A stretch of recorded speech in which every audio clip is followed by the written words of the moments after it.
Saying all that, now I introduce you to Barbara London, who was the curator of the show at MoMA. Thanks.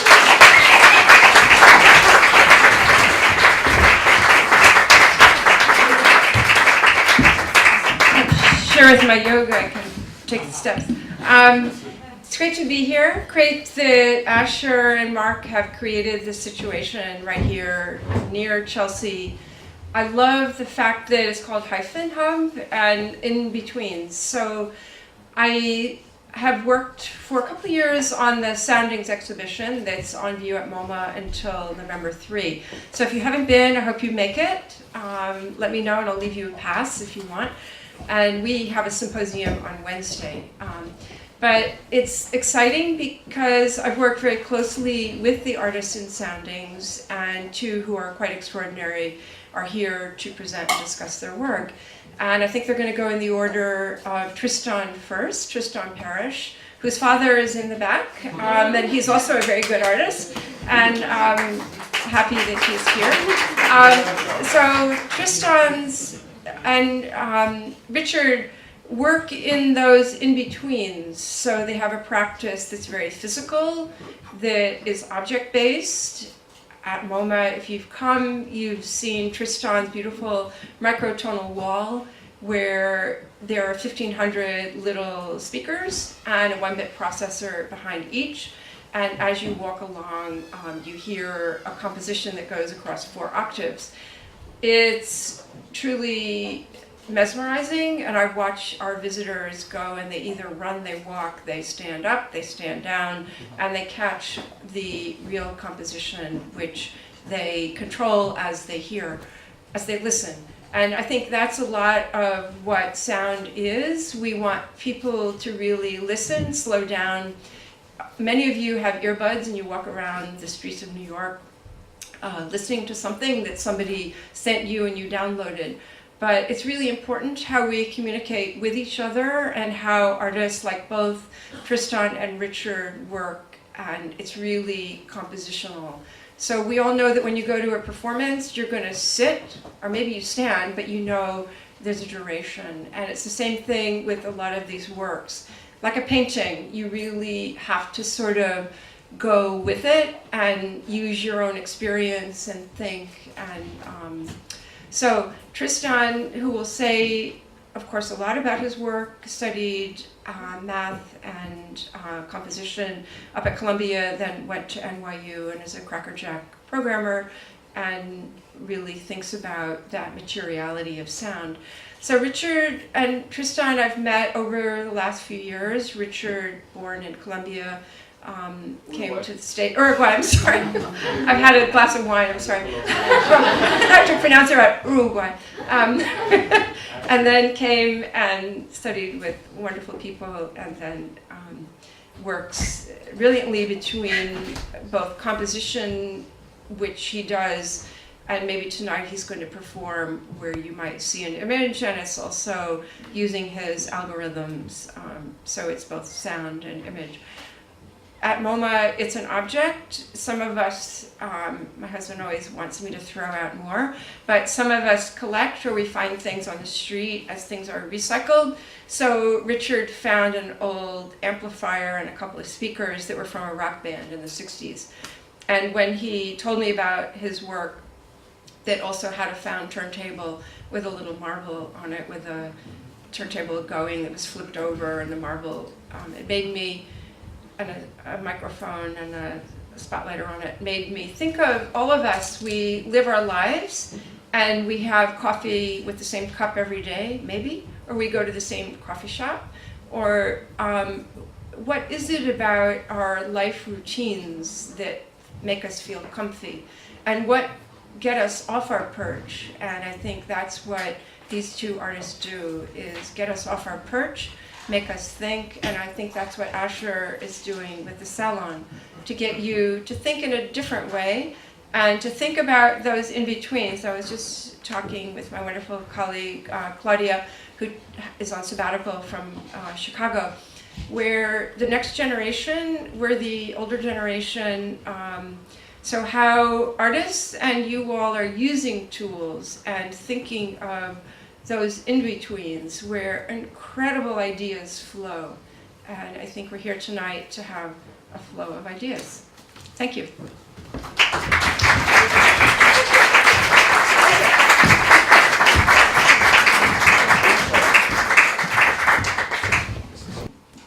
So hi everybody, thanks Barbara. And thanks for mentioning the material and the physical side of all of this work, because that's something I kind of wanted to use as a starting off point.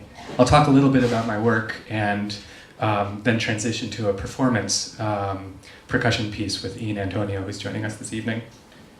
And so actually in terms of duration, I started out in music. My background is as a composer, and I often like to start with this image because it really this is kind of what my work is all about.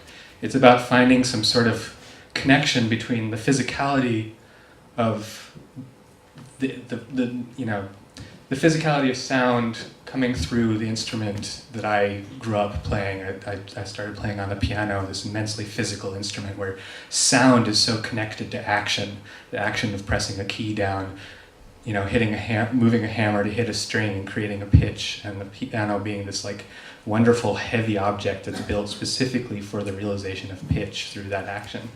And on one side the piano, and on the other side the speaker. This is just a raw speaker cone like I have up here for the performance,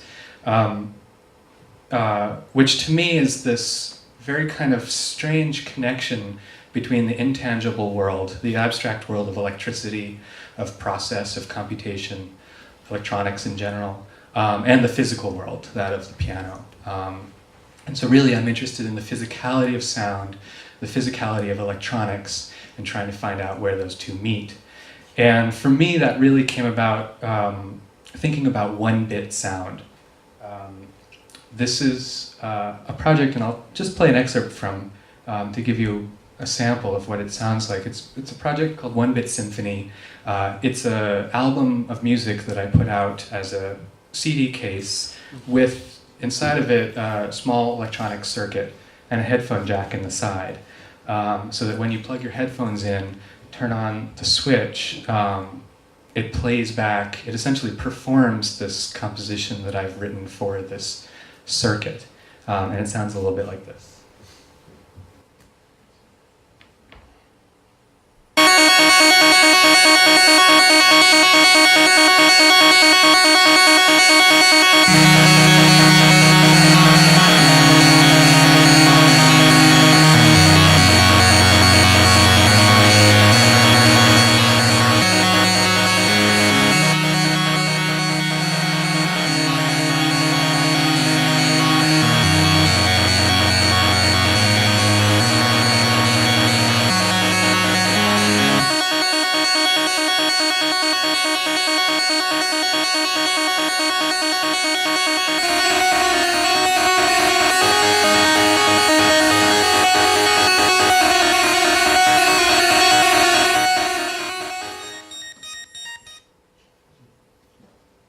So the one bit in the title One Bit Symphony refers to the fact that the sound waves are entirely made up of ones and zeros, these true-false binary values of information. We all know that images and text and everything that we store on the computer is ultimately written as ones and zeros in the hard drive. But rarely do we interact with those ones and zeros directly. There's always some sort of translation mechanism. When you look at an image on a screen, you're not looking at ones and zeros, you're looking at some sort of translation of that information into an image that you look at. And what really attracted me to working with this quality of sound, which is so raw and so digital, so electronic, was this like directness of the sound, this physicality of it, where the raw information that these microchips that I work with spit out, the ones and zeros, are actually on and off pulses of electricity, because one and zero, those are linguistic terms, those are words, there's no kind of physical depth to them. But when you write a one on a piece of paper with graphite or something, that's a physical version of a 1, or when I say it aloud, that's a physical version of a 1. But on computers, they're stored electromagnetically. And the interesting thing is that when a computer is outputting 1s and 0s, which is just this abstract raw information, those 1s and 0s exist as on and off voltage potentials, basically. And we may or may not remember from physics that voltage potential, or potential energy in general, has the ability to do work. It has the ability to affect the physical world. It can move a motor, or it can turn on a light, etc. And in my case, I connect them to speakers, and those 1s and 0s move in and out the speaker cones, moving the air, creating sound. And I sort of fell in love with this physicality of electricity, this physicality of information. And to me, it had a similar presence to that of classical instruments, these instruments that I'd been composing for before, and I never quite found the same material, the same grittiness, the same sort of realness of sound on the computer in electronic sound. Because electronic sound, due to its very virtue, is disconnected from the real world. Like if I tap on this, you hear that, you know what's creating the sound. It sounds like metal sitting on top of plastic or whatever, and we have a very kind of keen understanding of what's actually happening. But we don't have that generally with electronic sound.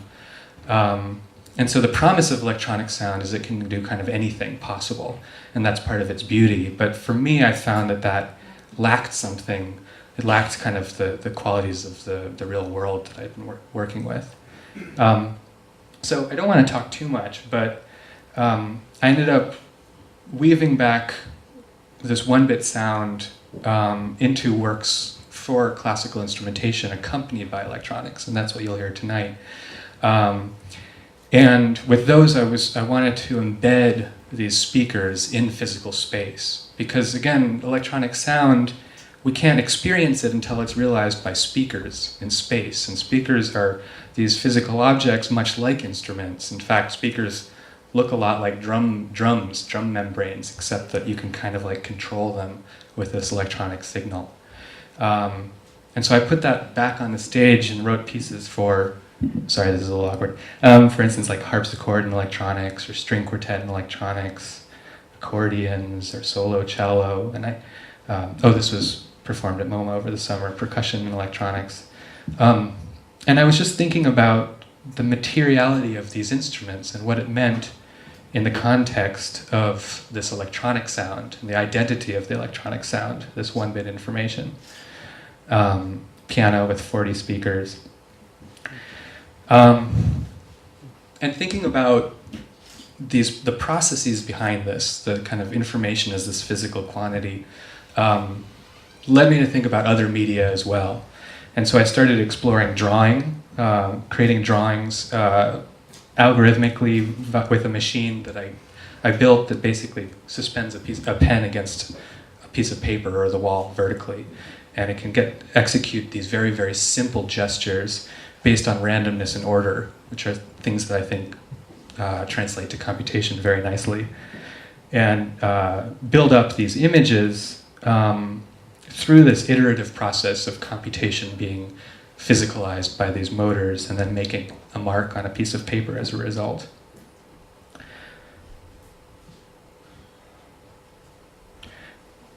And so ultimately, I ended up doing some work for video, 1-bit video, exploring similar ideas of composition and process, but using televisions as the physical object, kind of like a speaker to realize that information.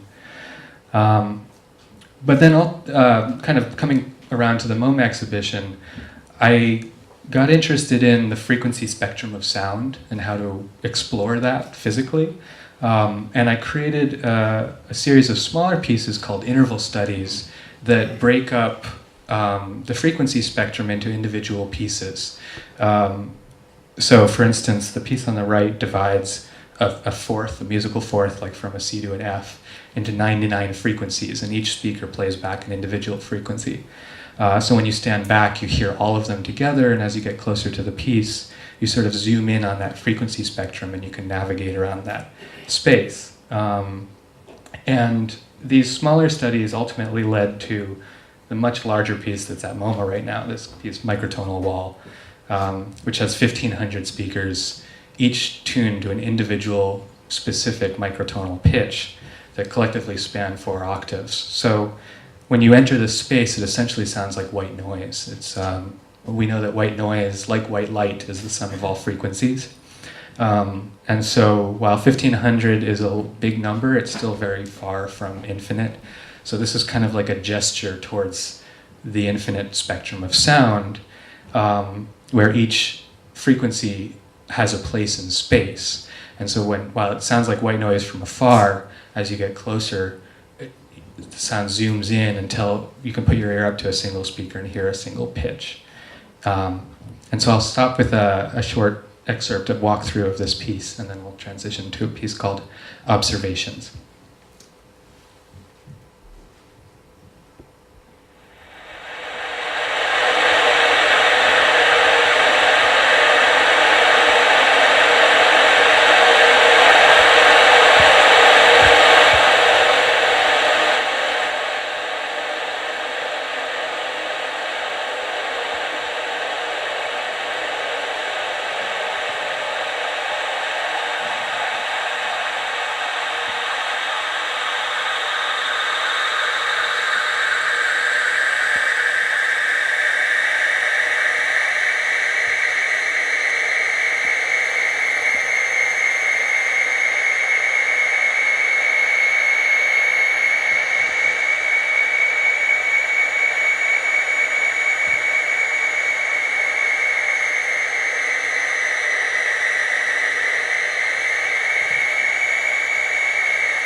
So I'll invite Ian Antonio up to the stage. Ian is a fantastic percussionist who plays in a group called Yarn Wire, who are playing a big piece of mine on October 26th at Issue Project Room for 2 percussionists, 2 pianists, and the same 1-bit electronics that you'll hear tonight. So this is Observations for crotales and 6-channel 1-bit electronics. And crotales are these wonderful percussion instruments, these metal discs that ring. They're so resonant and pristine and very electronic in their sound. So this piece kind of explores that.